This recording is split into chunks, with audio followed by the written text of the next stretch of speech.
Bom dia a todos e todas. Hoje é um dia muito especial. Por quê? Bom, eu sou a Mara Lins, aqui eu estou representando a ICBS Brasil num evento chamado Palestra Solidária, que é para compartilhar um pouco do conhecimento das terapias comportamentais contextuais e para ajudar algumas instituições também.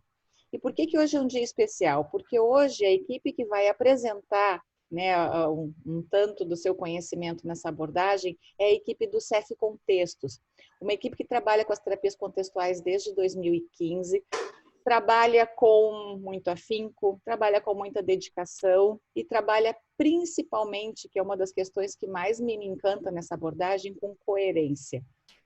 Na batalha pela vida que vale a pena ser vivida e repensando os seus valores. Então, hoje é um dia da gente conhecer um pouquinho o trabalho desse grupo. Sou suspeita para falar, eu sei, mas é um grupo encantador, vocês vão ver. E nesse projeto da SBS Brasil, que é um projeto então voltado a valores também, que essa é a essência da comunidade da SBS, que a Associação da Ciência Comportamental Contextual do mundo inteiro, e aí a gente está representando o capítulo brasileiro, é ajudar instituições. E a instituição que vai ser ajudada se chama Educandário São João Batista, é uma instituição que trabalha com crianças e adolescentes com deficiência. Qualquer ajuda será muito bem-vinda, R$ 10, enfim, seja o que for. No chat, nos posts do evento tem o banco, mas a Maria Eduarda colocou aqui no chat, tem conta na Caixa Econômica Federal, no Banrisul e no Banco do Brasil. Então, quem puder ajudar, né, vai estar, ainda mais nesse momento de pandemia, que as pessoas também estão vendo outros recursos para conseguirem sobreviver, essas instituições. E aí, um pedido, quem se sentir à vontade, enviar o seu comprovante de depósito para esse IBS Brasil. Por quê? Porque esse IBS Brasil está fazendo um levantamento das instituições que foram ajudadas com esse projeto. E o e-mail é acbsbrasil@gmail.com, ok? Bem, vamos começar então com as palestras. A gente vai ter 5 palestras em torno de 10, 15 minutos cada uma com os membros da equipe. Vou pedir então para quem está assistindo deixar o seu microfone desligado e quem tiver perguntas faz no chat, porque depois no final a gente vai ter um tempo para conversar. Aí eu vou organizando, eu vou selecionando as perguntas, tá bem?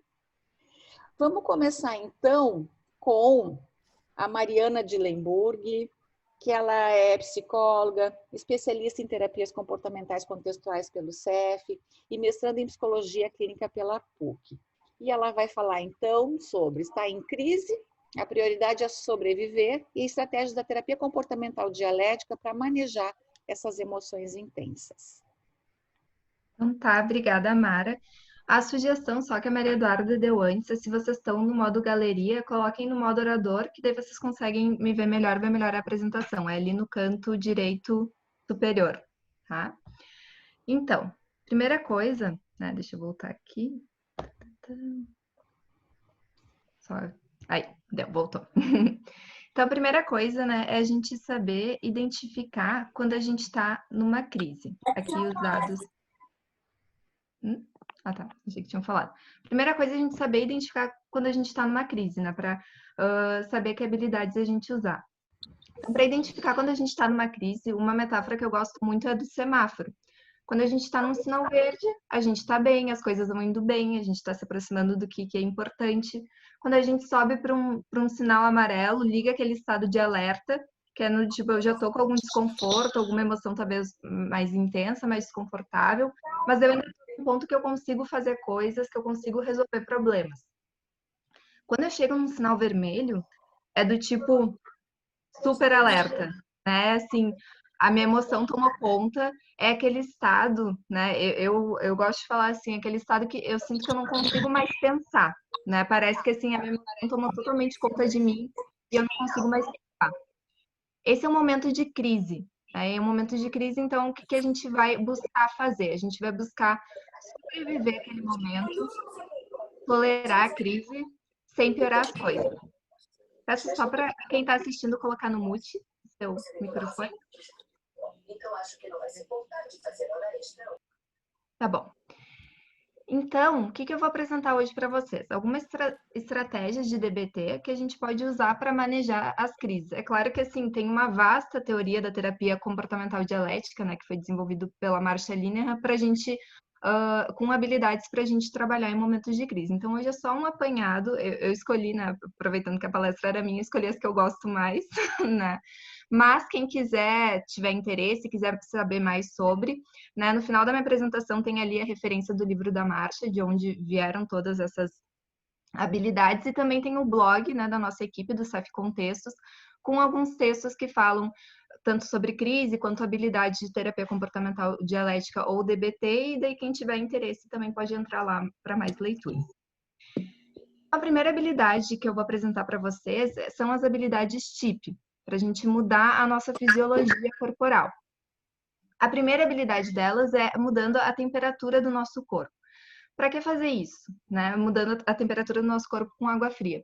Porque quando eu mudo a temperatura do meu corpo com água fria, eu ativo o meu sistema parasimpático. Quando a gente está numa crise, normalmente a gente está com o nosso sistema simpático ativado. A gente está com taquicardia, né? Está com o coração acelerado, mais ou menos o que a gente sente também para fazer uma palestra, né? Um pouquinho. A gente ativa o nosso sistema simpático. Mas não se preocupe, não estou numa crise.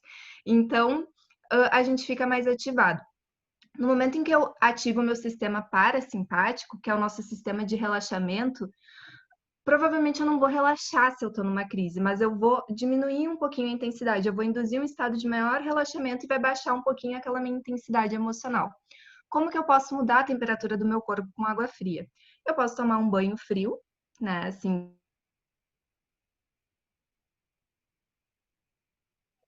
que tem, assim, segurar gelo, as pessoas elas têm sensibilidade em pontos diferentes com o gelo, né? Para mim, por exemplo, eu tenho muita sensibilidade nas mãos, então segurar o gelo eu sinto bastante. Mas eu posso segurar o gelo com as minhas mãos, eu posso passar embaixo dos meus olhos, em cima da pálpebra, no meu rosto, na nuca, né? A gente pode ir testando e encontrando os nossos pontos de maior sensibilidade. Lembra que aqui a gente está falando de momentos em que a nossa emoção ela está muito intensa, então é bem possível que eu não sinta o efeito do gelo logo que eu segure. Quanto mais intensa a minha emoção, quanto mais intensa a minha crise, mais tempo eu levo para sentir. Então, a dica é: segura um tempo suficiente em que tu possa sentir o gelo, para que tu realmente possa obter os efeitos dele. A segunda habilidade, então, da TIP é o exercício intenso. Claro que a gente está num período, né, de muitas coisas diferentes, de isolamento, né, social, mas isso realmente não é um problema para essa habilidade. Até porque muitas vezes, quando a gente está num momento de crise, talvez a gente não esteja numa academia ou num lugar propício para exercício, ou até com uma roupa propícia para exercício. Isso não é necessário para essa habilidade. A ideia é que eu possa fazer exercício no local que eu estou, exercício aeróbico mais intenso, a marcha de 20 minutos, né, que é o tempo suficiente para eu liberar endorfinas, que são hormônios que nos geram bem-estar, prazer, e isso tende também a diminuir um pouco o nosso mal-estar. Isso pode ser feito de qualquer forma, eu posso fazer polichinelos, né, correr no mesmo lugar, então aí tem algumas opções. E a terceira habilidade que, né, acompanha a TIP é o relaxamento muscular progressivo. Essa habilidade, assim, se vocês têm interesse, querem ler mais sobre, também podem buscar no nosso blog. Tem alguns podcasts, né, alguns do Spotify, enfim, que já tem essa habilidade. Se vocês colocam lá relaxamento muscular progressivo, vocês conseguem encontrar no YouTube também. Mas a ideia aqui é que eu contraio, inspirando, né, os meus músculos, e ao soltar o ar, eu me falo, eu relaxo os músculos e falo mentalmente relaxe. E eu posso fazer isso desde o meu pé, né, desde do meu pé, contraindo ao inspirar e relaxando e falando mentalmente relaxe ao soltar, até o meu rosto, contraindo toda a face e depois soltando. Por que a gente faz isso? Por que isso pode nos ajudar? Porque a sensação quando a gente está numa crise é como se a gente estivesse constantemente naquela intensidade emocional. É a impressão que a gente tem no momento. É claro que a emoção é uma onda, né? Ela vai se movimentando do mesmo jeito que a crise vem, ela vai embora. Mas quando eu tô ali no pico, a sensação é como se eu tivesse o tempo inteiro com aquele mal-estar no máximo. Então, se eu crio momentos de contração e relaxamento nesse pico, mesmo que eu siga ali no máximo, eu vou tendo momentos de relaxamento e isso pode ir me ajudando a diminuir um pouco aquele desconforto. Outras habilidades que eu gosto também e que eu quis trazer aqui para compor nosso manejo de crise é se distrair e melhorar o momento, né? Lembra que a gente está falando aqui do momento em que a gente não consegue resolver problemas. Então, E aí, está gente? buscando sobreviver, tá? Então, Vem cá, Zu.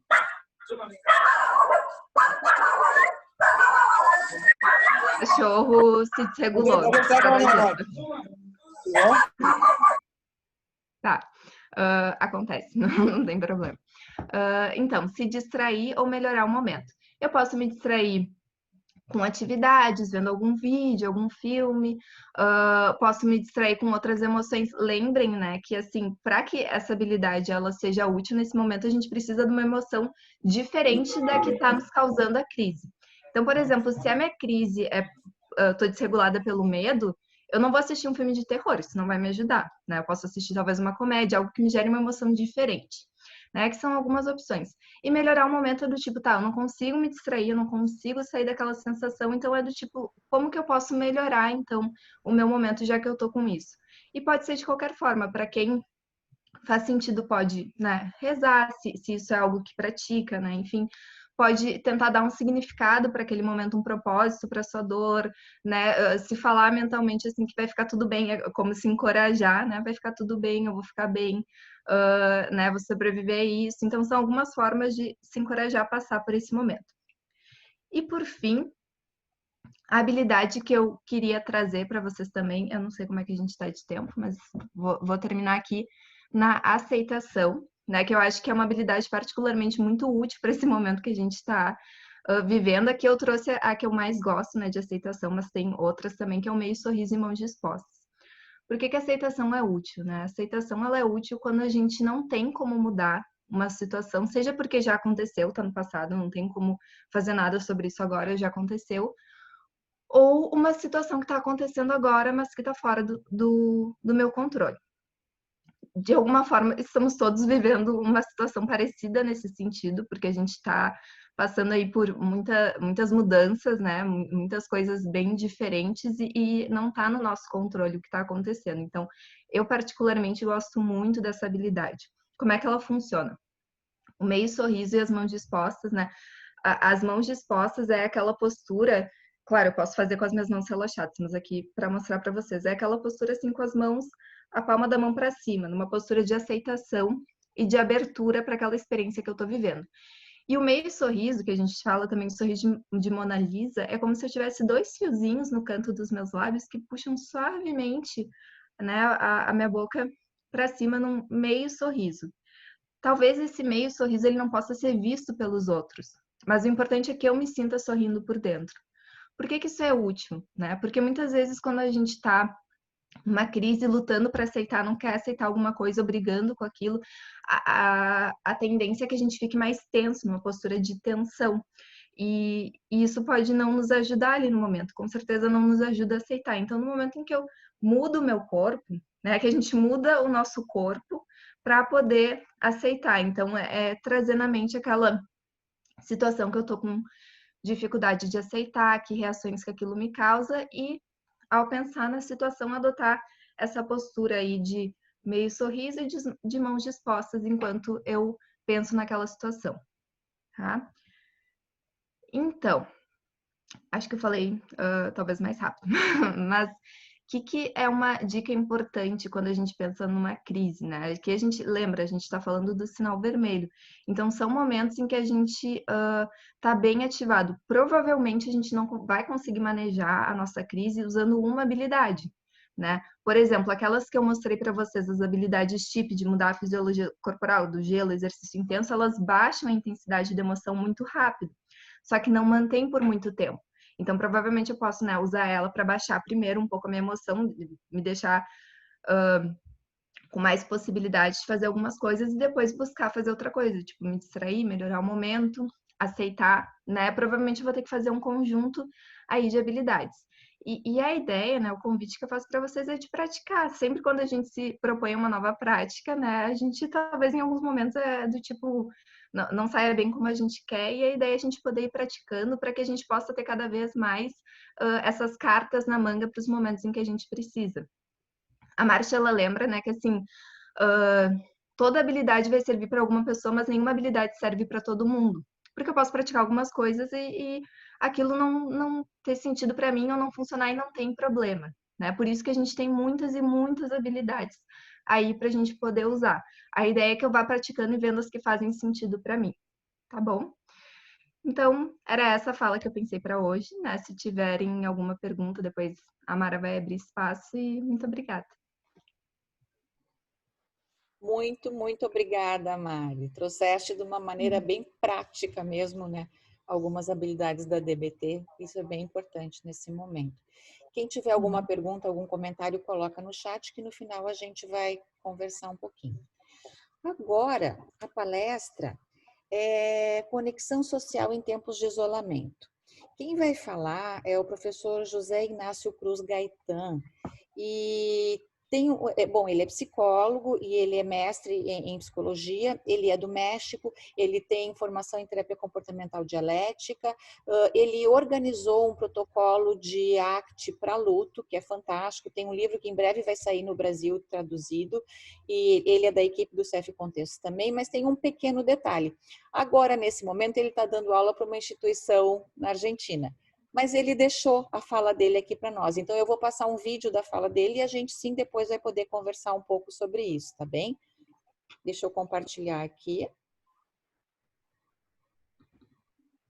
Vocês estão vendo a tela? Sim, Mara. Certo. Então, vou colocar o som. Me avisem se porventura não escutarem. Oi, bom dia a vocês. Meu nome é José Ignácio Cruz Gaetan. Eu estou aqui para compartilhar o tema de conexão social em tempos de isolamento. Primeiro que nada, eu quero agradecer ao núcleo de CF Contextos e à CBS Brasil pela ideia de fazer este evento tão legal. Estou bem feliz de participar com vocês. E eu gostaria de iniciar, então.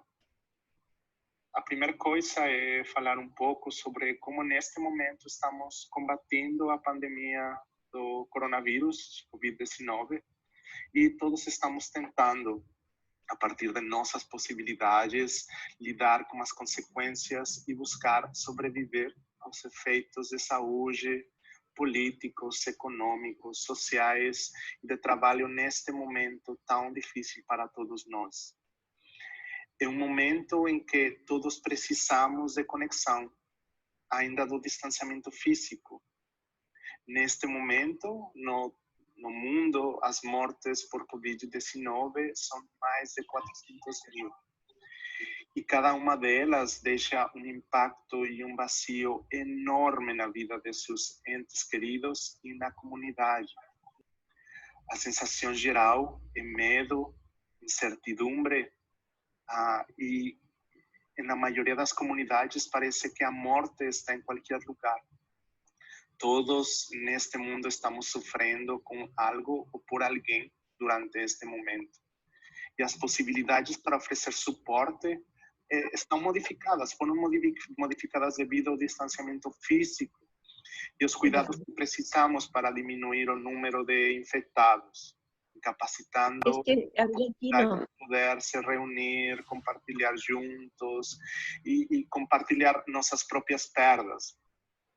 Os espaços para lamentar com nossos entes queridos também foram modificados e é difícil expressar o que está acontecendo neste momento por isso.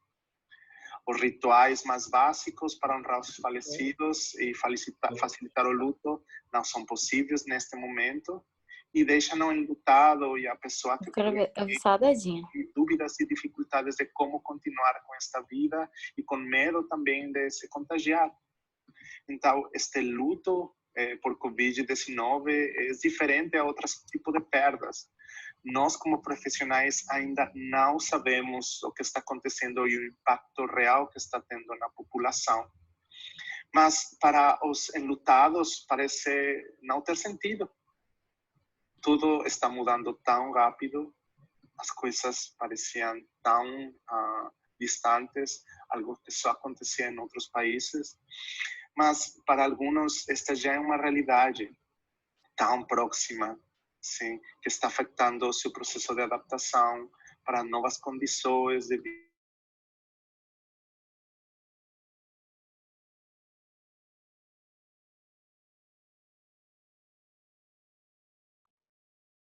Mara, acho que saiu o áudio. Pelo vírus, com perguntas sobre o que poderia ter sido diferente e não foi, com a ideia de que não fizeram o suficiente, nem eles, nem sua comunidade, o seu governo, junto com outros estressores que têm que se resolver ao mesmo tempo em que lida com sua perda. Então, como podemos incrementar essa conexão social neste momento? É uma questão difícil, porque as condições, como já falei, foram alteradas, foram modificadas. E aqui eu consegui colocar algumas sugestões para um acompanhamento bem sucedido. A primeira seria a escuta ativa, que quer dizer que é estar realmente conectado com o que a outra pessoa está falando. Sim? É tentar estar aí, notando sua experiência neste momento e também notando a experiência que está tendo esta pessoa com quem você está falando, que seja paciente, irmão, pai, etc. Sim? Então, a primeira coisa é tentar estar aí, tentar ser genuíno com essa parte também. Não fazer isto por uma obrigação, é fazer isto porque realmente me importo por o que está acontecendo com esta pessoa, com esta comunidade, e validar. As coisas estão sendo bem difíceis neste momento, para todos. Sim. Alguns estão tendo múltiplas perdas, sim. As coisas que nós pensávamos que tinham certa estabilidade não estão tendo essa possibilidade já. Sim. É uma situação difícil, complicada. Sim, e entender que tem muito sentido que nós estemos assim neste momento. Estamos mais sensíveis, mais vulneráveis. Sim, e ter alguém que esteja validando o que eu estou sentindo, que esteja conectado com o que está acontecendo comigo, ajuda a lidar de uma forma mais saudável com estas perdas, com estas mudanças que temos que tomar neste momento. E a última seria o interesse genuíno no bem-estar do outro. É realmente estar esperando a melhor da outra pessoa. Sim? Estar esperando que as coisas consigam ter sentido para eles. E entender, as coisas estão sendo difíceis. São múltiplas perdas. Não só é a morte por alguém, também é a sensação de que as coisas não vão ser seguras nunca mais. Que estar temeroso com minha saúde, ter dificuldades econômicas de trabalho, profissionais, não saber se eu vou fazer as coisas que tinha programadas. Sim? Então, uma dessas necessidades neste momento seria estar aí. E eu falava, tentar ouvir o que a pessoa quer nos dizer. Sim? E também ouvir o que provavelmente nós precisamos. E para isto, tem que ser sem julgamentos. Sim? Se eu vou estar escutando, eu gostaria de escutar alguém que não está criticando ou invalidando minha experiência. Sim? Ou se eu estou reconhecendo minha experiência, estar aí sem julgamentos pode me ajudar a lidar de um jeito melhor neste momento. E tentar também, se as pessoas estão se aproximando a nós, se agradecer. Agradecer ao apoio, ao suporte, à validação e compartilhar também. Sim. Uma das coisas que pode ajudar a gerar uma relação mais próxima é poder compartilhar esses momentos, essas vulnerabilidades. Este momento pode ser um bom momento para conectar com nossos entes queridos, conectar com outros, com as experiências, e é um momento que pode nos ajudar a incrementar o vínculo que temos com essas pessoas. E a partir de estar presente, sem julgar, agradecendo o que está oferecendo para nós e compartilhar também nossa própria experiência.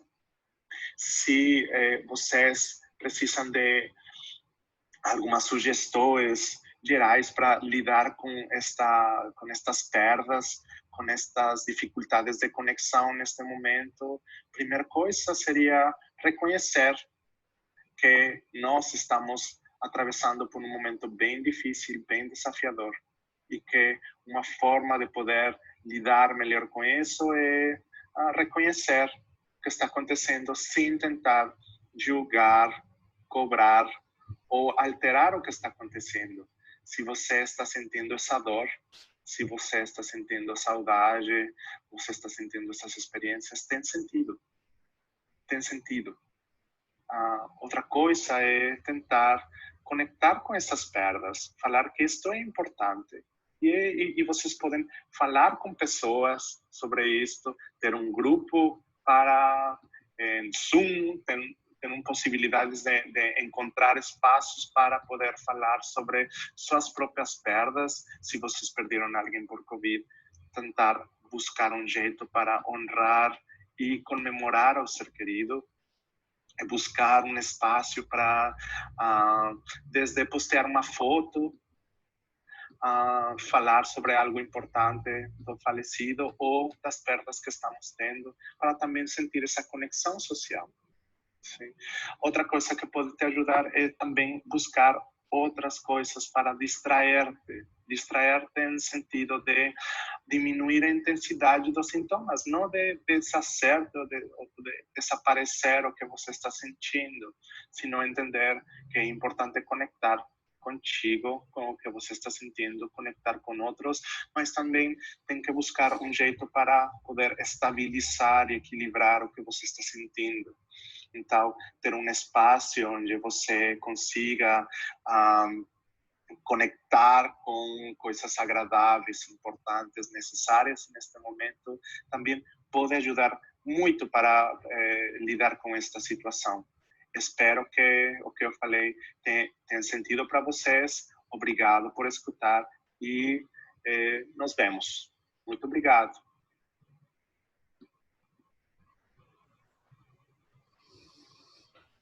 Bem, agradecemos ao José, a gente carinhosamente o chama de Pepe, e bem interessante, né? Para poder conectar, a gente tem que entrar em contato com o que está acontecendo e dar abertura para esse sofrimento.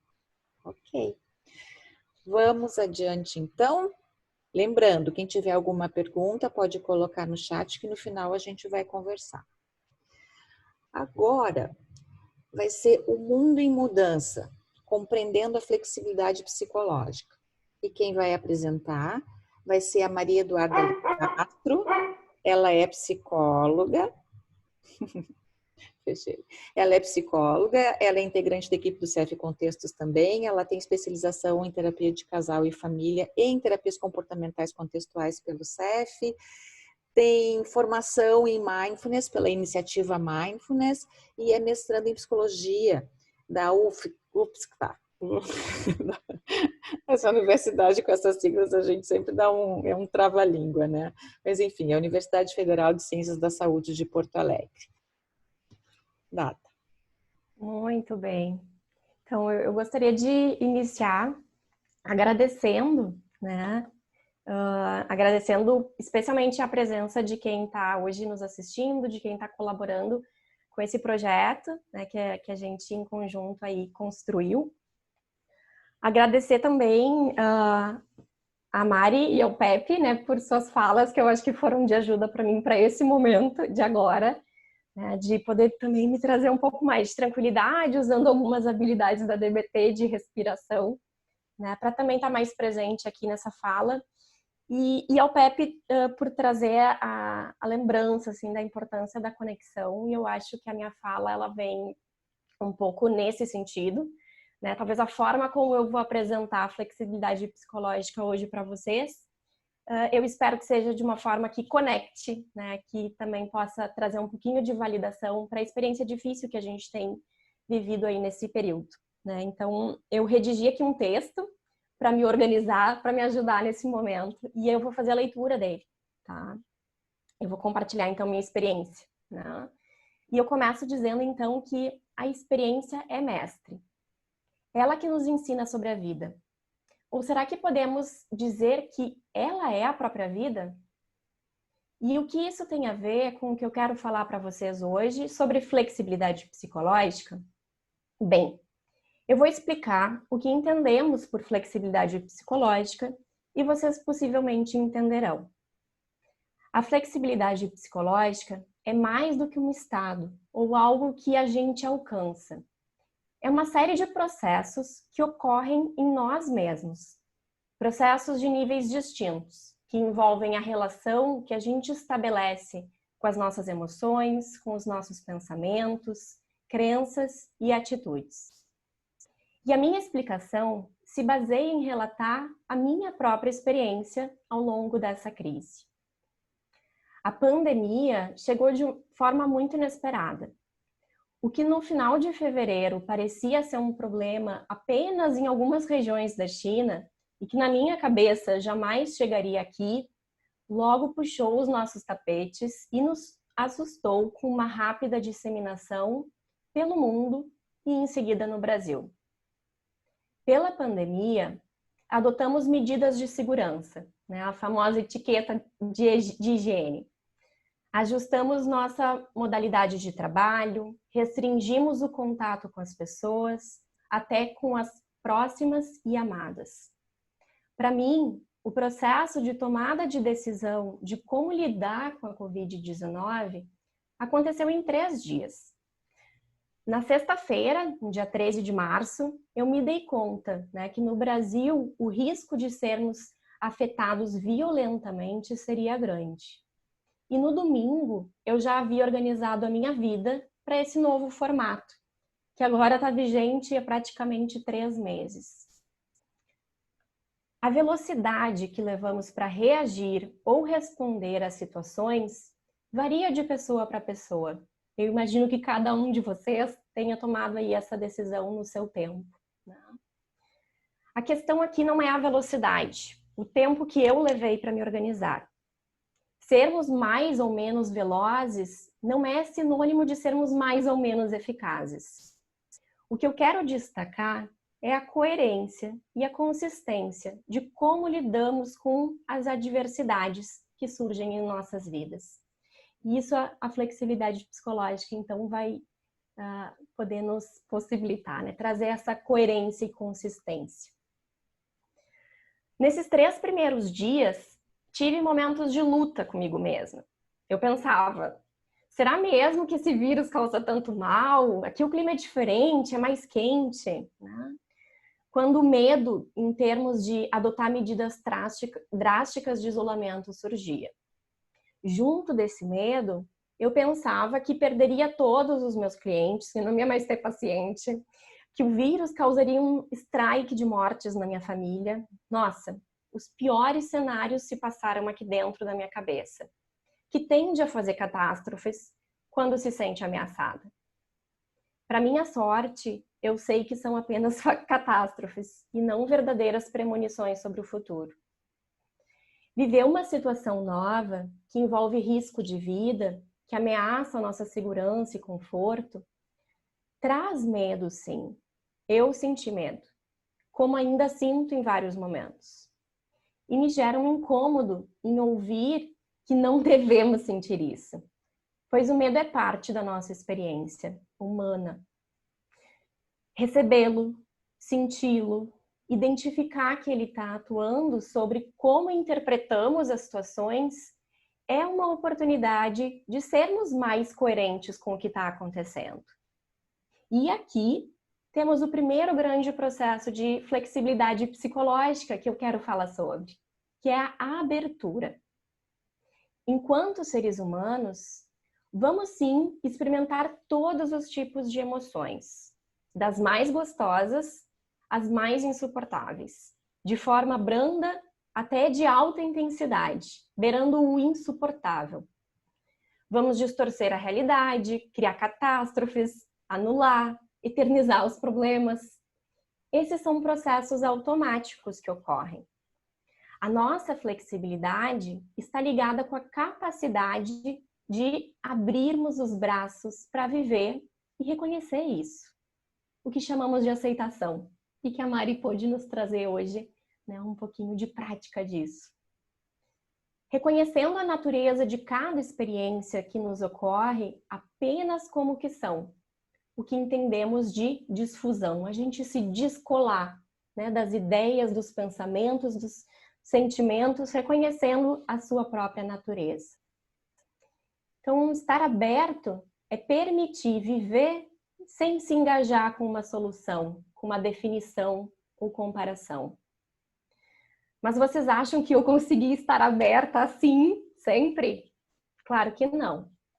Eu me misturei com a minha experiência, eu já perdi as contas de quantas vezes eu falava para o meu namorado que eu estava com Covid, quando o que estava acontecendo era apenas uma sensação derivada do medo do pior acontecer. O medo do futuro me ativou muitos sinais de ansiedade. Era a minha mente lá na frente prevendo o pior. E o corpo respondia na hora com muita tensão. Me dar conta que era isso que estava acontecendo trazia um alívio. E era o que me possibilitava pensar no que fazer. Então, estar centrada é o segundo processo básico da flexibilidade psicológica. É o que nos orienta enquanto onde estamos, o que, quem somos, o que fazemos, nos possibilita reconhecer que há muito mais do que apenas o medo ou a nossa dor ali presentes naquele momento. Pois eu imagino que vocês já perceberam, o nosso foco atencional se estreita quando estamos experimentando uma emoção intensa. Parece que nada mais existe além daquilo. O que não é verdade. Estar centrado não diz respeito a estar pleno, se sentindo bem. Nada disso. É estar com a dor e com tudo mais que está presente, cultivando aquele estado de abertura que eu há pouco falei. Eu lembro de um momento, né, no domingo, né, no dia 15 de março, em que ao tomar banho, eu senti a água caindo sobre a minha pele, sentindo o cheiro do shampoo, e eu consegui reacordar, né, voltar para a realidade e sair um pouco da minha própria mente. Os nossos 5 sentidos podem ser grandes aliados para nos puxar para o momento presente e percebermos que há muito mais acontecendo e que temos várias possibilidades de como lidar com as situações desafiadoras.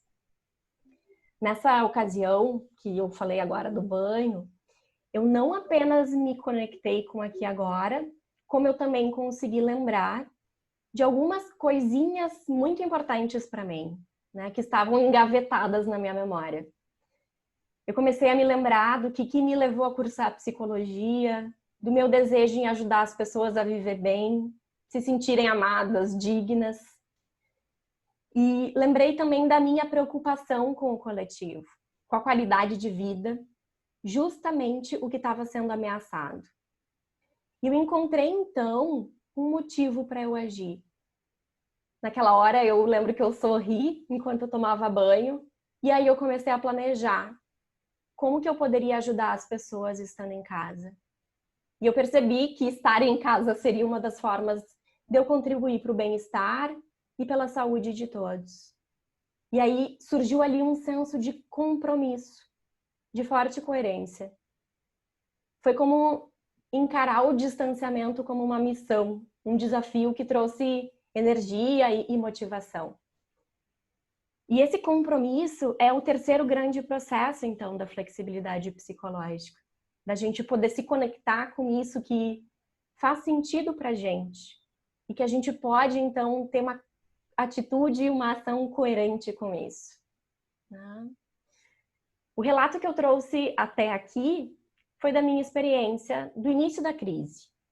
Mas esses processos foram e seguem ocorrendo constantemente, pois o tempo é contínuo e o agora está sempre aqui.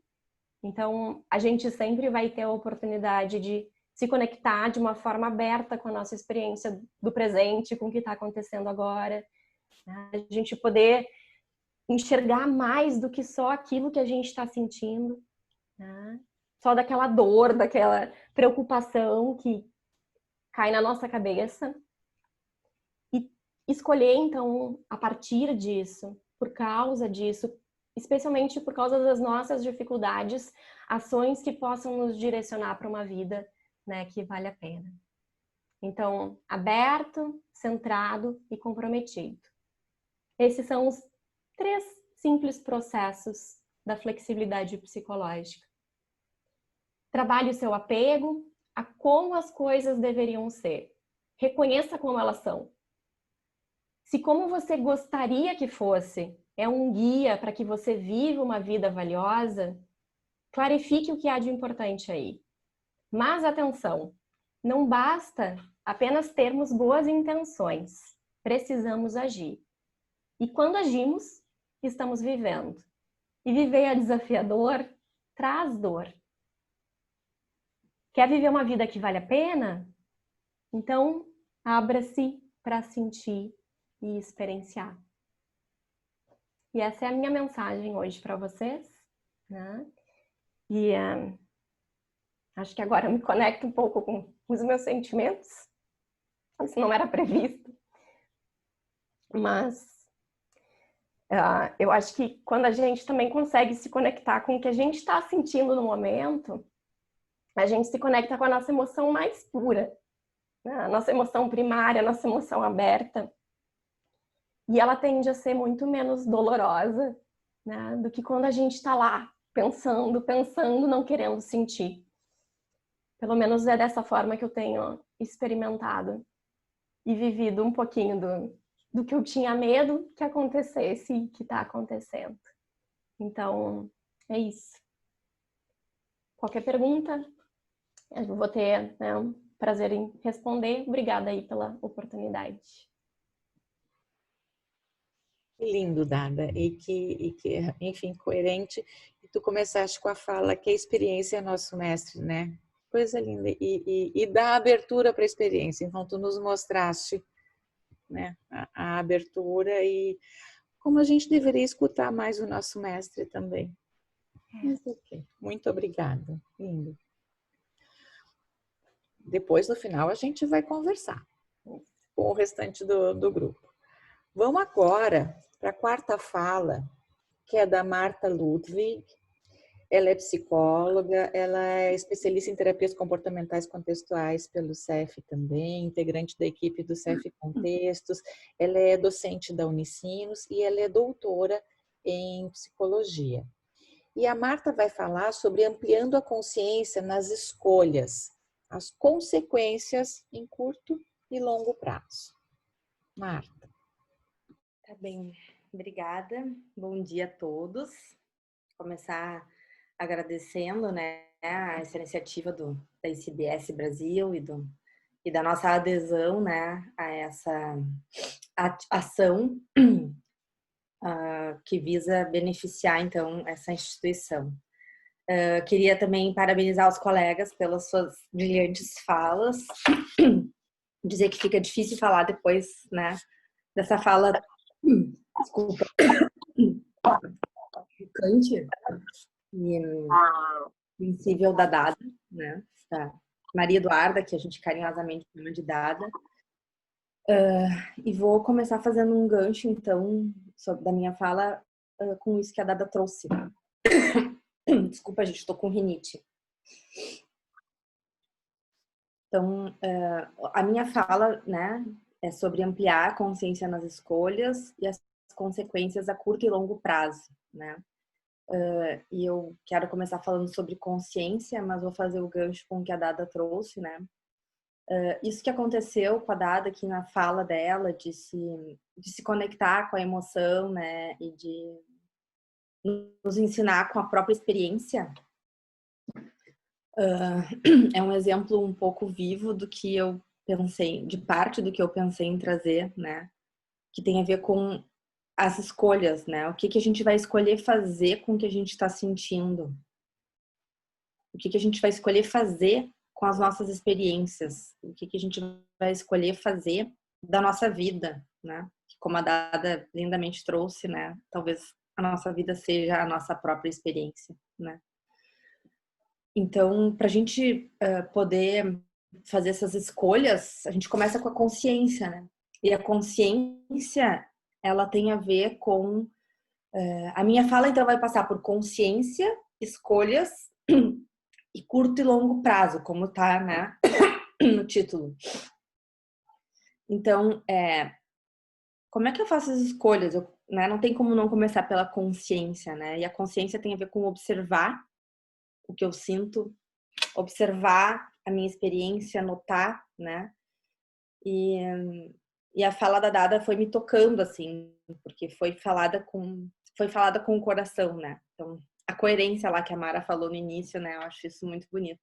Acho que eu não sou assim tão coerente como a Dada às vezes.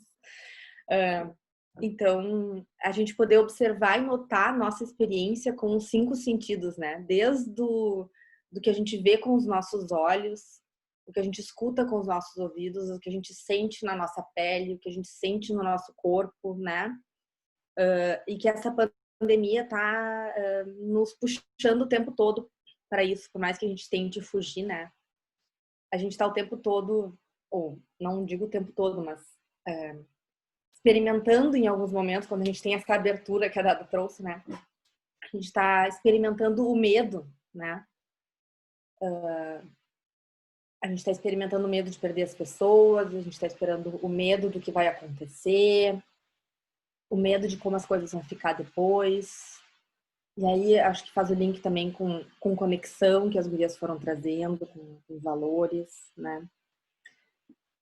Então, o que a gente nota no nosso corpo, né? Pegando esse primeiro tema da minha fala da consciência, né? O que eu noto no meu corpo aqui agora, com a pandemia, ou aqui agora, em cada experiência, e o que eu escolho fazer, né? Quando a gente sente medo, e quando a gente sente dor, né? Que a Dada trouxe muito, assim, experiencialmente, essa dor, essa falta, né? Esse aperto no peito, isso está nos comunicando alguma coisa que é importante, que aí tem a ver com os valores, né? Com o compromisso ali, veio na fala da Dada, né?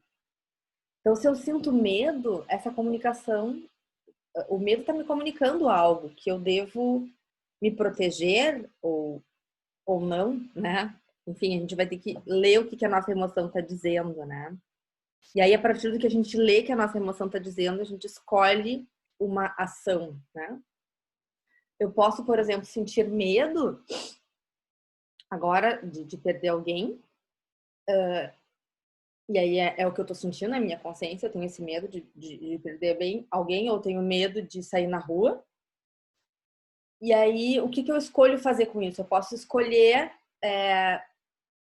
pensando no curto prazo, né? Não vou pensar, que bobagem esse medo, tipo, porque eu quero extinguir, eu quero parar de sentir aquilo. E eu posso escolher alguma ação que no curto prazo possa me trazer um alívio, né? Do tipo, não, que bobagem, não tem problema, isso não vai acontecer. Ou algo que no curto prazo me alivie de sentir aquilo. Ou eu posso escolher a abertura, né? Sentir o que eu tô sentindo e ter as ações comprometidas em relação ao que é importante para mim. Então, eu tenho medo de perder alguém que eu amo. Eu posso escolher fingir que o medo não tá ali. Ou eu posso escolher experimentar o medo, que vai doer, e ter ações comprometidas, né? De compromisso em direção ao que é importante. Se meus pais são importantes para mim, enfim, se tem pessoas importantes para mim, como que eu quero ser em relação a isso? Que escolhas, né? Quem é a Marta que eu quero ser quando eu sinto medo, né? De perder alguém. Então, eu vou expressar o que eu sinto, eu vou expressar o meu amor, eu vou estar presente, eu vou estar conectada. Isso pode ser uma escolha que no curto prazo seja difícil, porque a gente vai sentir um monte de coisas que são difíceis, mas que no longo prazo é o que a gente precisa, né? E às vezes no curto prazo ali vai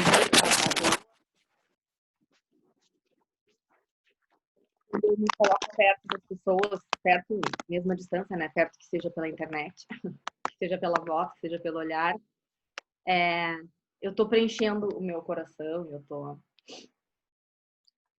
Então, eu acho que o primeiro ponto é esse, né? A nossa consciência enquanto uma bússola, né?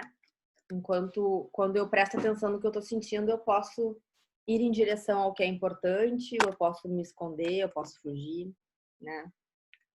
A escolha, então, o que que eu quero, o que que é importante para mim, né? É importante estar perto das pessoas, é importante mostrar o que eu sinto, é importante sentir o que eu estou sentindo, por mais doloroso que seja, né? O que que enche o meu coração, né? O que que enche o meu coração? O que que faz o meu olho brilhar, né? As escolhas têm a ver aí com valores, né? Pensando na flexibilidade que a Dada trouxe, para quem conhece o hexágono, né?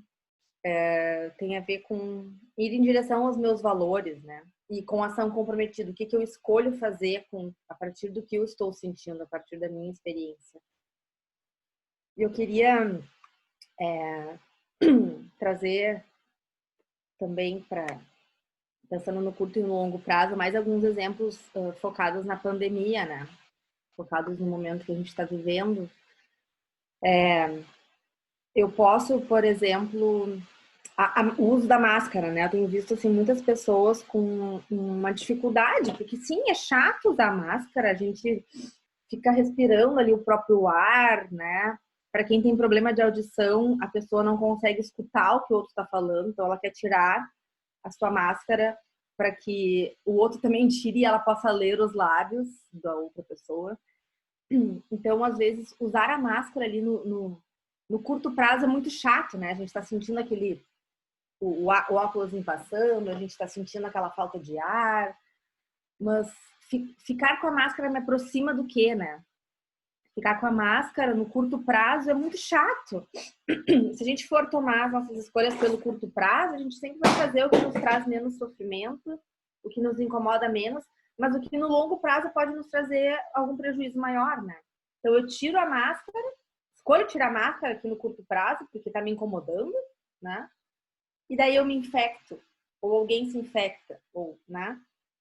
Então, às vezes, as escolhas de longo prazo, elas são mais difíceis, né? Elas dão mais trabalho.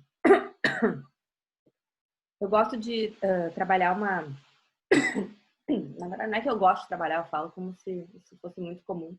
Foi uma metáfora que surgiu num atendimento agora, durante a pandemia. Uma pessoa que eu acompanho. E que, escutando ela, me veio essa metáfora, né? Que, de repente, até já existe, né? Não foi uma coisa que surgiu ali.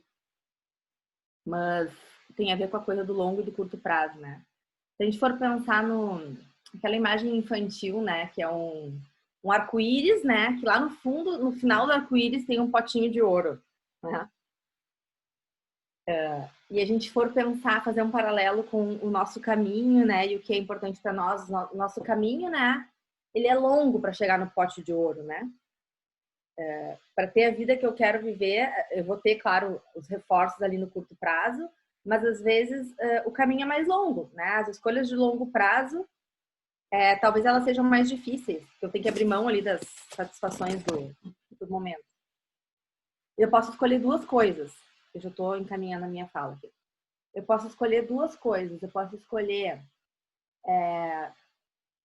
pegar o potinho de ouro, encurtar o caminho e pegar o potinho de ouro logo.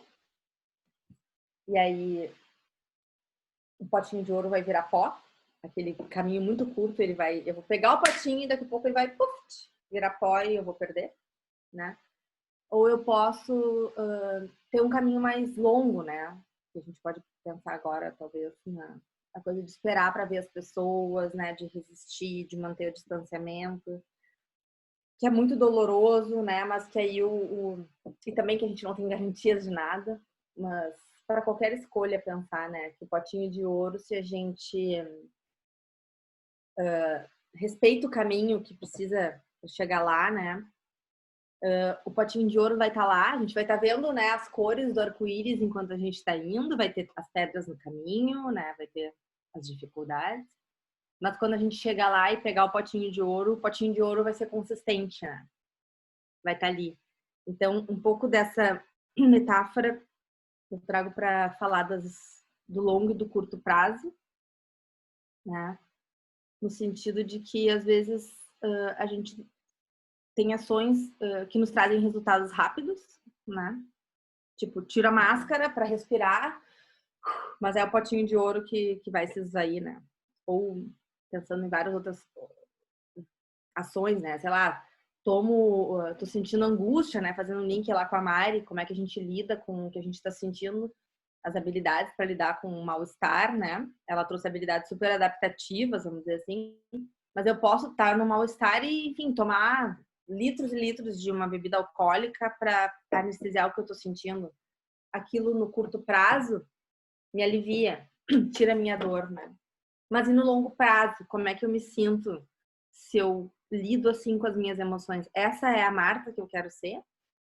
Essa é a pessoa que eu quero ser? Quando tá sentindo emoções desagradáveis, vai lá e anestesia? No curto prazo é rápido, funciona, e por isso que a gente segue fazendo coisas que não nos aproximam do que é importante. E no longo prazo, talvez, vai ser o quê? Essa abertura, né? Para eu ter o meu potinho de ouro lá, ser a marca que eu quero ser, eu vou precisar experimentar as coisas difíceis que eu estou experimentando. Eu posso melhorar o momento, como a Mari trouxe, eu posso dar abertura, como a Dada trouxe, como o Pepe trouxe, né?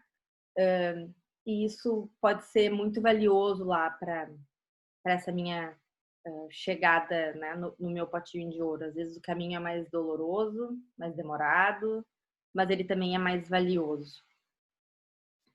Então, isso era um pouco do que eu queria trazer, assim, da gente poder passar pela consciência enquanto um jeito de se olhar, de observar, de notar o que é importante, pensar o que a gente quer, o que é importante para nós, o que faz o olho brilhar, e qual caminho que eu vou escolher, se o mais curto, né, do alívio rápido, ou esse mais longo, de um processo, mas que sim, vai ter colorido no caminho, vai ter pedras, mas que o potinho de ouro vai ser mais consistente.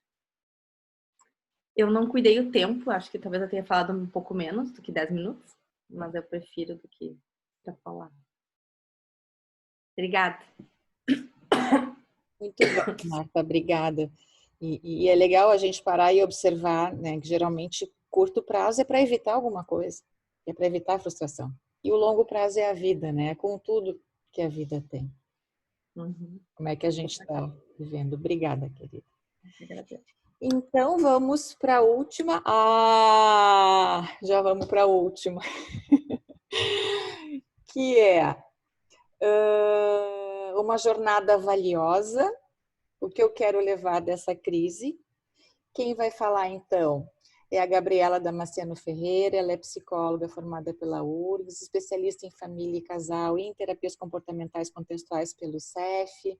Atualmente ela é a coordenadora dessa equipe maravilhosa que é o CEF Contextos. Ela é integrante do Contexto Saúde e é mestranda em psicologia da Universidade Federal de Ciências e Saúde de Porto Alegre. Melhor que falar UFSC, né, Mara? Tá ótimo, obrigada. Nossa, eu tinha certeza de que eu seria bem introduzida aí pelo pessoal antes, mas eu não me dei conta de que eu ia ficar tocada para poder falar, mas vamos usar isso então, né? Eu vou compartilhar aqui a tela também, porque eu tenho alguns slides que servem mais como um guia aqui também. Vocês estão vendo a minha tela? Todo mundo enxerga bem? Sim, Gabi. Tá, perfeito. Obrigada, Mai. Então, eu vou falar um pouquinho, né? Talvez retomar algumas coisas que já foram ditas, mas talvez ampliar também um pouco aí as nossas reflexões.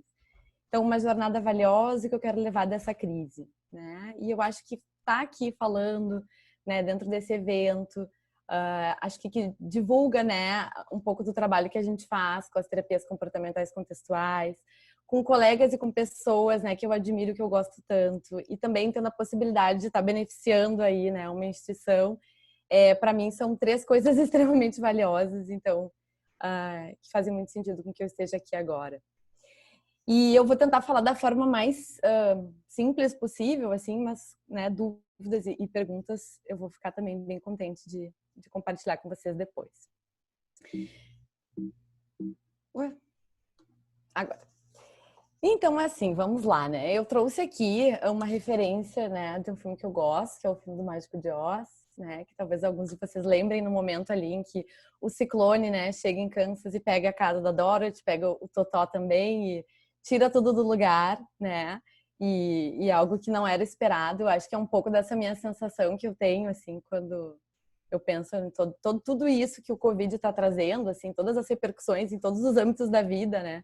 Eu lembro que no início até postei uma brincadeira do tipo, poxa, eu queria ter mais tempo para fazer as minhas coisas, mas eu não estava me referindo a uma pandemia de fato, né? Então, a gente demorou também para entender do que se falava. E aí, realmente, como acho que até a Dada trouxe, assim, desse ritmo de cada um de poder, enfim, se organizar e se apropriar. E eu acho importante a gente começar a pensar, e esse é um percurso que eu tenho feito, assim, então vou dividir com vocês algumas reflexões pessoais também que eu tenho tido, de pensar, né, com tudo isso, com toda essa crise, com toda essa mudança, o que permanece na minha vida e o que eu faço questão que permaneça. Porque eu acho que isso já vai nos dando uma ideia, né, do que é, do que eu quero, do que é importante para mim. Ao mesmo tempo, as coisas que não permanecem, as coisas que não, né, não são possíveis agora, do que eu sinto saudade, do que me faz verdadeiramente falta, né? Então, essas duas perguntas a gente pode pensar que elas nos levam um pouco para a ideia dos valores, né? Que, basicamente, assim, eu gosto de pensar que os valores, eles são guias, né? Eles são aquilo que nos dá um pouco de direção na vida. Essa é a ideia aqui, né? A Marta trouxe a questão da bússola, eu acho que ela é uma boa metáfora, né? A bússola tem um norte, mas o norte de cada um ele é diferente. E é isso que os valores vão apontar. O que ou quem que é importante para cada pessoa, né? E isso não tem, não está escrito em nenhum lugar, não está decidido em nenhum lugar. A nossa experiência que vai nos falar do que é importante também, né? Então, essa ideia de valores, ela é extremamente importante, assim, por guiar essa direção, por nos dar um sentido de propósito, né? Ou seja, eu quero me mover para qual lugar, né? E, ao mesmo tempo, por nos dar um senso de vitalidade, né? Se falou aí em brilho no olho, em estar se sentindo tocado, né? Eu acho que quando a gente fala de valores, de coisas que são importantes para nós, isso nos toca emocionalmente, porque a experiência do que é importante, ela é emocionalmente importante, né? Então, se eu penso assim, ó, por exemplo, eu quero ser uma mãe cuidadosa, né? Eu quero ser uma terapeuta sensível. Para mim é importante ser uma pessoa espontânea, né? Ou enfim, quando eu estou falando disso, eu estou pensando aqui nesses guias que são importantes, que vocês percebem que é uma coisa mais ampla, né? Não é tão concreta, não é tão específica, mas ela me dá um propósito. Bem, isso aqui é importante, né? Então e se a gente for pensar a ideia dos valores, né? É algo que as terapias contextuais trabalham bastante, em específico a ACT, que é a terapia de aceitação e compromisso. Mas se a gente for pensar no percurso histórico aí das psicoterapias, a gente já falava, né, de valores lá nas terapias humanistas, né, de poder acessar o que para cada um é importante. Mas é claro, né, como tudo na vida, nada é muito fácil, eu digo assim, né? A gente se relacionar é difícil, a gente tem muitos desafios. Então a gente tem sim as armadilhas e eu acho importante falar delas para poder trazer isso bem para a realidade, assim, para os pés no chão, né? Então, vocês notam que as minhas referências são infantis, né? Aqui eu tenho o Shrek, porque também fala do meu momento de vida, né? Eu tenho 2 filhos pequenos, então isso também faz sentido para mim nesse momento. E o burro falante, ele tá sempre perguntando, né? Se a gente já chegou, já tá lá, né? E isso pode acontecer quando a gente pensa em valores, né? Do tipo, bem, ok, mas eu já sou uma terapeuta sensível, já sou, eu quero ser. E a gente não tá falando, né, especificamente de ações, assim, fiz e deu, né? Quando é que eu vou me tornar uma mãe suficientemente cuidadosa? Hoje já deu, hoje eu já acho que eu já investi minha energia, agora deu, agora eu já cansei de ser uma mãe cuidadosa. Não, né? Isso não termina, isso é um processo. E é óbvio que as ações, elas vão fazer parte desse processo, né? Mas a gente não pode se restringir às ações e não pode achar que vai chegar lá e deu, né? A gente também tem essa armadilha do mas eu deveria. Esse é famoso, né? A gente acha alguma coisa importante, mas é muito fácil para a gente já cair num outro contexto, né? Que a gente fala mais de controle aversivo, que é mais como, tipo, não, mas eu preciso fazer algo porque senão eu vou me sentir mal comigo, eu preciso resolver isso aqui para não me conectar com todas essas sensações difíceis, né? Acho que a Marta estava comentando um pouco disso. E eu estava em sessão esses dias, uma paciente trouxe uma coisa que eu disse, eu vou até anotar porque isso está tão bonito.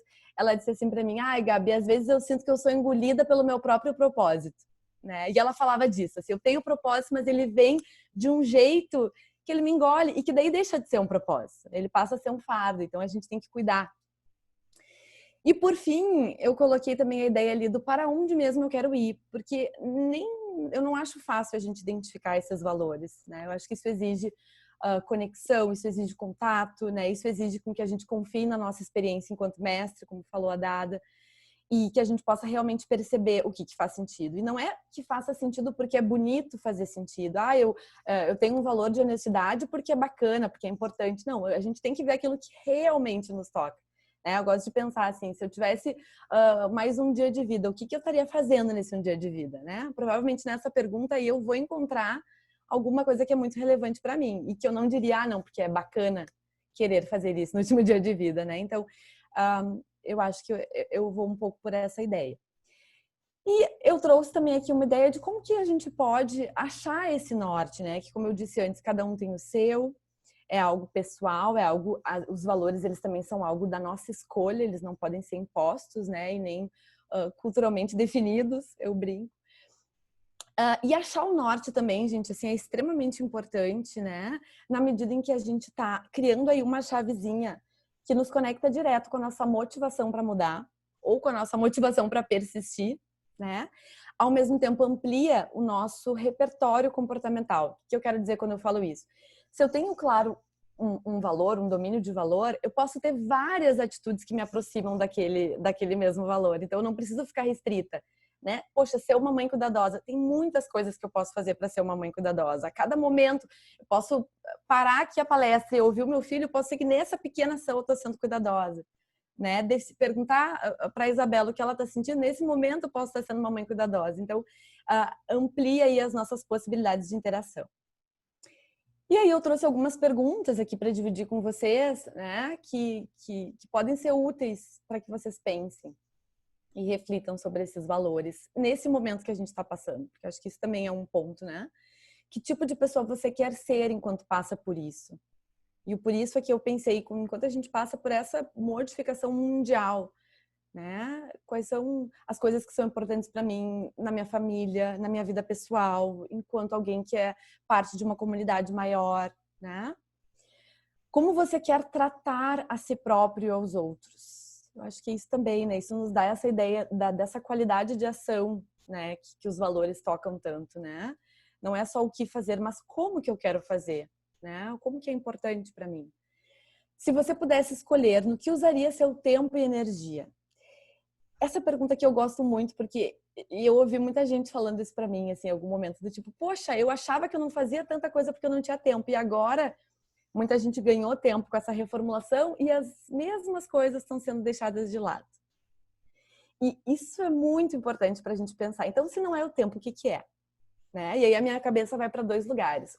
Será que aquilo que eu digo que é importante é realmente importante? Né? E aí é botar a mão na consciência, se conectar. Ou dois, será que eu estou sendo engolido por um daqueles obstáculos que eu mencionei antes e não estou conseguindo realmente priorizar? Porque isso também é difícil. Mas eu acho que aí a gente já tem aí um caminho para poder se perceber melhor, né? E tentar fazer escolhas coerentes. Eu acho que essa palavra é precisa. E aí eu pensei, né, que toda jornada, porque aqui, né, os meus slides foram de um percurso. Eu tentei pelo menos pensar isso. Eu pensei bem, né? A gente vai... Primeiro que eu acho que a gente não tem que ir sozinho, né? Eu acho que as relações, as conexões, como dizia o Pepe, estão aí para fazer essa caminhada ser mais possível, é a palavra que eu consigo pensar. E que eu acho que a gente também pode ter ferramentas, né, para carregar nesse percurso. E aí eu trouxe 3 aqui, né, que na verdade são grandes ferramentas, mas que nos dão uma dica aí. Acho que a possibilidade de notar e de refletir, ela é sempre disponível, né? E a gente precisa usar dela. O que nesse momento eu estou percebendo? Qual é a minha necessidade nesse momento? E pequenas perguntas como, será que nesse momento, né? O que a pessoa que eu gostaria de ser faria? Né? Ou qual é o pequeno passo que eu posso fazer agora que vai me aproximar mais de alguma coisa importante, né? Acho que o olhar da gentileza também é extremamente importante, né? Em que sentido? Quando a gente está em sofrimento, a gente poder reconhecer que esse sofrimento faz parte, né? E acho que isso esteve na fala de todo mundo. Naturalizar no sentido de, bem, a gente não sofre sozinho, ainda que as dores sejam diferentes, a gente se conecta também pela dor, né? E no terceiro ponto, o que eu posso fazer, gente, para conseguir suavizar, para conseguir estar comigo e não me abandonar no momento em que está difícil, né? Porque no momento da dor também é um momento que é difícil a gente, às vezes, ser coerente com os valores, né? Quando a gente está mais estável, às vezes é mais fácil. Mas esse olhar de gentileza consigo também nos abre porta para ser gentil com o outro.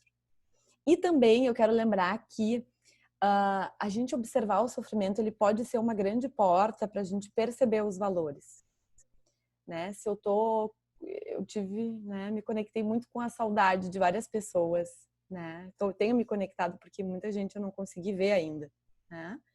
O que isso fala da importância dessas pessoas na minha vida, né? Ou o que isso fala do tipo de relações que eu quero ter? Por que será que está me doendo tanto não poder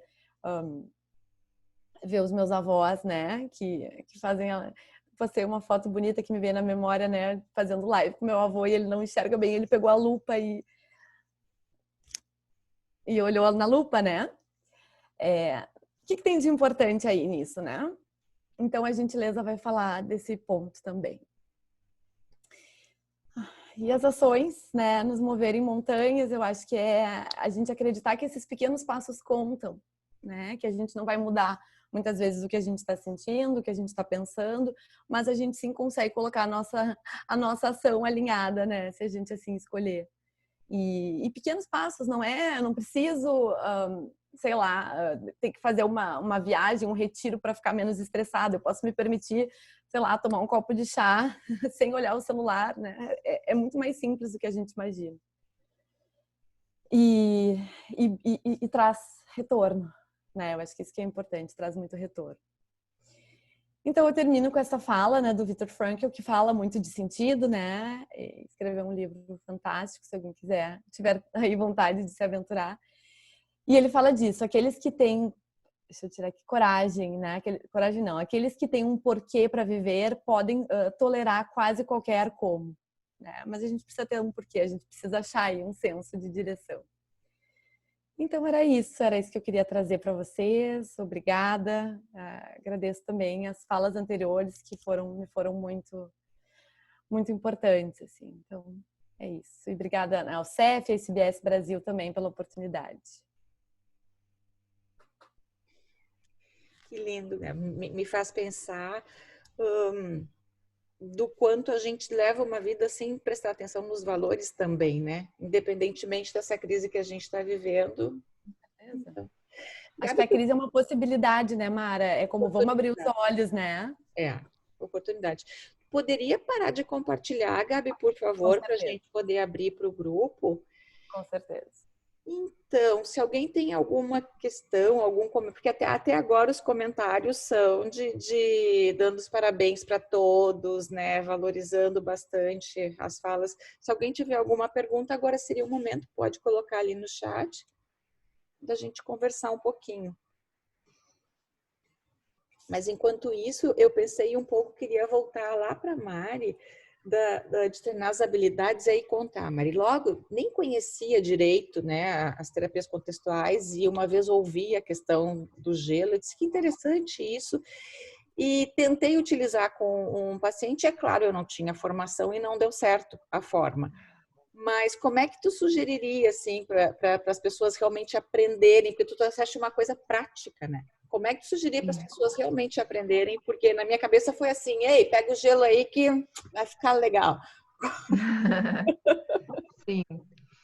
Sim. Primeiro, né, uma coisa importante, né, do gelo é que ele causa dor, né? Acho que isso é um aviso legal antes de fazer prática. O gelo, ele causa dor, né? Só que tem uma diferença do gelo, ele nos causa dor, só que ele não vai deixar marcas, ele não deixa cicatrizes, né? Ele tem uma intensidade ali, só que a longo prazo ele, né, que a Marta falava das escolhas a curto e a longo prazo, ele não é um problema porque ele não vai deixar marcas, né? Então, a longo prazo ele pode nos ajudar. Como fazer o gelo, né? Bom, primeiro é pegar gelo, saber que vai doer, né? E a ideia é poder tolerar ali aquele desconforto. Porque mesmo que seja muito desconfortável segurar o gelo, talvez o desconforto emocional que eu tô na hora, ele ainda assim é maior, né? Então, assim, o gelo, ele funciona não só como para baixar a minha intensidade, por toda aquela questão de ativar o sistema parasimpático, mas a dor do gelo também me ajuda a me distrair um pouco daquela outra dor que eu tô sentindo, né? E por isso que muitas vezes o gelo é uma habilidade que eu sempre tento, né? Porque ele é muito útil por isso também, ele ajuda a fazer essa distração, a chamar ali para aquela dor e poder tolerar ela por um tempo, né? Poder sentir ela por um tempo para que ele possa causar o efeito. Eu, né, na minha experiência, a Mara trouxe a dela, quando a gente pega o gelo, às vezes tem um impacto e é de sustentar aquele impacto e ficar ali até que tu possa sentir o efeito. Mas, ao mesmo tempo, né, e isso pensando nos meus pacientes também que relatam como que eles sentem o gelo, quando eles estão em crise, às vezes eles pegam o gelo e eles não sentem. Então, por isso que eu digo que fica um tempo com o gelo na mão, porque às vezes talvez tu não sinta ali a intensidade, ela tá muito alta, então precisa ficar segurando ele até sentir a dor do gelo, sentir o gelado e daí ter o efeito da habilidade. Não sei se responde, Mara, a tua pergunta. Sim, e aí emenda com uma outra, aí seria para todos os palestrantes, o Pepe não está aqui, enfim, o quanto que seria bom usar o gelo, o quanto que seria evitação, porque a gente falou muito, né, da terapia de aceitação e compromisso, de abertura para o sofrimento, conectar com isso, o quanto que seria evitação, isso é para todos, e o quanto que é uma maneira de manejar, enfim, o que vocês pensam disso? Sim. Eu diria que a evitação ela é necessária, né? A gente não pode viver sofrendo o tempo inteiro e por vezes, o desconforto emocional é de fato muito intenso e paralisador, né? Ou também nos leva a grandes impulsos prejudiciais. Então, a evitação, ela, por um curto espaço de tempo, de uma forma também usada com consciência, tem uma função de nos trazer mais consciência, né, para o que está acontecendo, por que a gente precisa, para a gente conseguir raciocinar, né? Então, essas estratégias de evitação para regular a emoção, elas acabam sendo úteis para nos ajudar a reintegrar, né? O que é importante para mim, o que eu preciso fazer, qual é a minha necessidade. Então, a gente precisa ter acesso a isso, usar a nossa mente racional, né? Isso, então, evitar um pouco do necessário. E lembrar do semáforo, né? Porque, assim, as habilidades que eu mostrei hoje, elas não vão resolver os nossos problemas, elas não vão nos levar para o que é importante, que foi para onde se direcionou mais a fala da Dada, da Marta, da Gabi, né? Ali no final, até do Pepe. As habilidades que eu trouxe, elas são para sobreviver, do tipo, tolerar a crise sem piorar as coisas e para que aquele momento fique um pouquinho mais tolerável, talvez um pouquinho menos desconfortável. Mas não vai resolver os problemas que a gente tem na nossa vida, né? Que nem a Dada falou, do tipo, a distração é importante em alguns momentos quando aquele desconforto ele tá muito intenso, mas daí quando eu volto pro semáforo amarelo, que é do tipo, quando eu já consigo pensar, quando eu já consigo resolver problemas, aí eu preciso usar as outras habilidades que as gurias trouxeram para dar abertura, para escolher o que é importante e daí me direcionar de fato para a vida que eu quero. E eu fiquei pensando que também, concordo, né? É uma evitação necessária, como as gurias colocaram, e ao mesmo tempo pode ser também uma ação comprometida, porque talvez quando eu seguro o gelo em vez de me cortar, eu tô sendo a pessoa que eu quero ser, né? Talvez eu esteja me aproximando de quem eu quero ser. Então pode ser uma evitação com ação comprometida, né? Que tem uma ação comprometida aí, se a gente tiver um olhar por outro ângulo, né? Sim.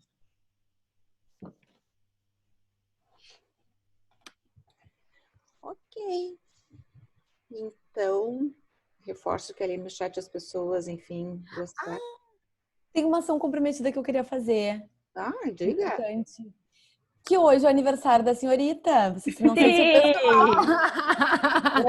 Eu não sei se todo mundo sabe aqui, mas hoje a Mara tá fazendo aniversário. Eu não vou falar quantas primaveras, tá? Porque eu sou muito delicada. Mas eu queria se propor, né? Se o pessoal topar, quem quiser abrir a câmera pra gente cantar um parabéns aqui, porque eu acho que é tão especial. A gente brincava antes, né? Tem a mãe de Ná, mas a gente tem a mãe Mara ali no CEF. Ah, que lindo. Obrigada, obrigada. E eu acho que assim, escolher também passar essa data, né, Mara? Assim, aqui fazendo esse projeto que eu sei que tem total incentivo da tua parte, tanto por, né, tocar SBS, mas também por integrar o CEF com textos de forma tão entusiasmada. Eu acho que fica muito bacana poder estar aqui junto, assim, e saber da importância de tudo isso para ti. Que lindo, obrigada, obrigada, obrigada. E sim, reforço, essa abordagem, né? Quem já conhece sabe, quem não conhece tem um enorme convite para se aproximar mais dela. É uma das abordagens que mais mexe com a nossa postura de terapeuta, como vida mesmo. Não é simplesmente só conhecer e o que eu vou utilizar com o meu paciente para ajudar. Implica em rever a própria vida, implica em rever os próprios valores, implica em ver o que faz sentido para cada um. Então, sim, hoje eu aqui com vocês, porque é uma das coisas que mais faz sentido de estar junto, difundindo essa abordagem aí, representando esse SBS Brasil, que é para difundir isso no Brasil, que é voltado para os valores, que é voltado para cada um definir como que quer levar a sua vida, como a equipe falou. Mesmo nesse momento difícil, então no momento aqui de pandemia, um aniversário diferente, um aniversário fechado também, ao mesmo tempo um aniversário com conexão virtual, então recebendo, né, o carinho de vocês. Nossa, isso preenche um monte.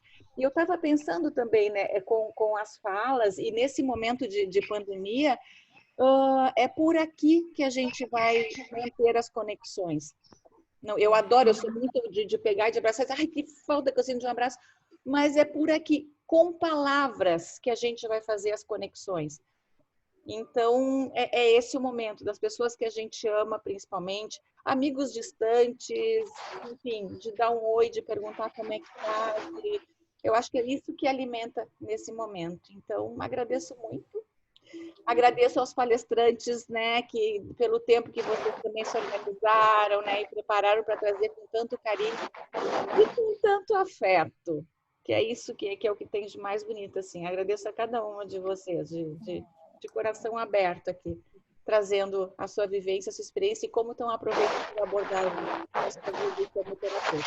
Agradeço a todos os participantes também, que estão aqui no sábado de manhã, né? Lindo. Desejo, então, um bom domingo, né? Um bom final de sábado também. Que sigam, né, tranquilos. E parabéns! Obrigada! Parabéns para você! Nessa data querida, muita felicidade.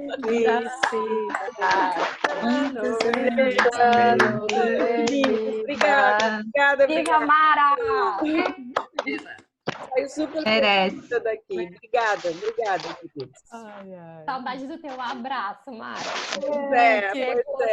Enquanto a gente faz, se todo mundo fizer assim, a gente se dá um abraço.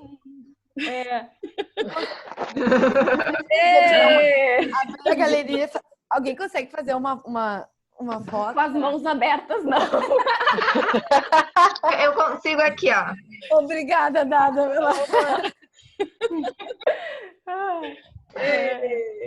Adorei. Então tá, muito, muito bom. Beijo. Valeu. Até breve. Doação, vamos doar e ajudar o educandário. Exatamente. Como isso faz sentido, né? Poder ajudar. É isso aí.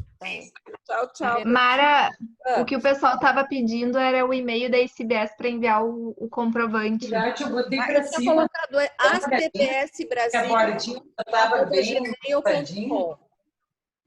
Bem simplesinho. ACBS Brasil. Procurar em cima. Achou ervilha? Isso. Vou botar de novo. Ótimo. O pacote tá bom. Pronto. Beleza, ótimo. Ótimo, gente. Obrigada Beijão. pela... Tchau. Bom sábado. Bom Bom sábado. sábado.